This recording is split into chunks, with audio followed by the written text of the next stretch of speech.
এবার তো আগের বারের মতো অত ভিড় নেই, অনেক ঈদটা আসলে কেমন কাটাই, পরিবার সঙ্গে কিভাবে কাটাই? ভালো লাগে, খুব আনন্দের সঙ্গেই কাটাই। অনেক ভালো লাগতেছে, কারণ হচ্ছে আমরা এবার মানে অনেক দিন পর কোরবানিতে বাড়িতে যাচ্ছি, এই জন্য আমি খুব এক্সাইটেড থাকি। যাত্রায় বাড়িতে যাচ্ছে, জি। কোথায় যাচ্ছেন? আমরা যাচ্ছি হলো নেত্রকোনা মোহনগঞ্জ। ট্রেন কখন? ট্রেন হলো 1:15-তে। টিকিট কাটতে কোনো সমস্যা হয়েছে? না, টিকিট অনলাইনে কেটেছি, ভাই কেটে দিয়েছে। আগের টিকিটের দাম কি আগের মতো হয়েছে না? হ্যাঁ মনে হয়, আমি শিওর না, আমার ভাই টিকিট কেটে দিয়েছে। আচ্ছা, এই স্টেশনে এসে কোনো অব্যবস্থাপনা দেখেছেন কি না, ঠিক আছে, সবকিছু ভালো। ঠিক? জি। এবার তো আগের বারের মতো অত ভিড় নেই, অনেক মানে অনেক সময় তো থাকে যে একদম লাস্টের ট্রেন অনেক ভিড় থাকে, এবার আর এরকম ফেস করতেছি না, ভালো সব আলহামদুলিল্লাহ। এই যে ঈদ যাত্রা অনেকদিন পর বাসায় যাচ্ছেন, আসলে অনুভূতিটা কেমন? খুবই ভালো লাগে সবসময় বাসায় যেতে, নিজের বাসা। কে কে আছে বাসায়? বাসায় সবাই, ফ্যামিলি সবাই।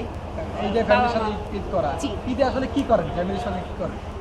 ওই তো বাসায় টাইম স্পেন্ড করি, বেশি বের হই না ঈদের, মানে অনেকদিন পর পর যাই, বাসায় থাকি। আচ্ছা, বাসায় গেলে আব্বা আম্মা কি করে, মানে তাদের আচরণ আব্বা কেমন আম্মা হয়? তো খুবই খুশি হয়, আম্মু তো লাইক আমরা যাওয়ার অনেকদিন আগে থেকে যা যা ভালো রান্না হয় সব রেখে দেয়, যে আমরা ভাই বোনরা যাচ্ছি, অনেক খুশি হয় সবাই। পরিবারের সঙ্গে ঈদ কাটাতে যাচ্ছেন, অনুভূতিটা জি জি কেমন? জি, অনুভূতি অনেক ভালো, খুব ভালো লাগছে। এই যে হুইল চেয়ারের সার্ভিস হয়ে খুব ভালো হয়েছে। পরিবারে কে কে আছে? পরিবারে আমি, আমার হাজব্যান্ড, আমার শ্বশুর শাশুড়ি আর মেয়ে। এই যে ঈদেই তো বাসায় যাওয়া হয় নাকি? জি, জি। কতদিন পর যাচ্ছে? ওই যে রোজারিতে গেছিলাম আর এই যে ঈদটা আসলে কেমন কাটাই, পরিবার সঙ্গে কিভাবে কাটাই? ভালো লাগে, খুব আনন্দের সঙ্গেই কাটাই। ঈদে বাড়ি যাচ্ছেন, আসলে কেমন লাগছে?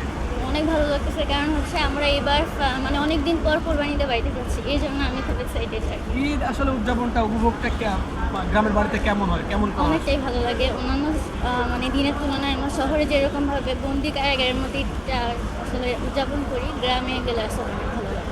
আচ্ছা, এখানে এসে কোনো সমস্যায় পড়েছেন কিনা, বা কোনো বিশৃঙ্খলা দেখেছেন কিনা স্টেশনে? না, তেমন কোনো কিছু দেখি নাই, তবে হচ্ছে টিকিট কাটার সময় একটু লং টাইম আসলে ওয়েট করতে হচ্ছে এই। এই যে অনেকদিন পর আসলে বাড়িতে যাওয়া, কেমন লাগছে আসলে? অনেক অনেক ভালো লাগে। আত্মীয় স্বজনের সঙ্গে ঈদ করবো, বাবা আছে, মা নেই, শ্বশুর শাশুড়ি নেই, তারপরেও ভাবছি যে সবার সঙ্গে যে ঈদ করবো, খুব মজা লাগবে এর জন্য। সব মিলিয়ে এই যাত্রাটা কেমন না, লাগবে? খুবই ভালো লাগছে, এবং বাসায় যে যখন পুষাবো তখন আরো ভালো লাগবে।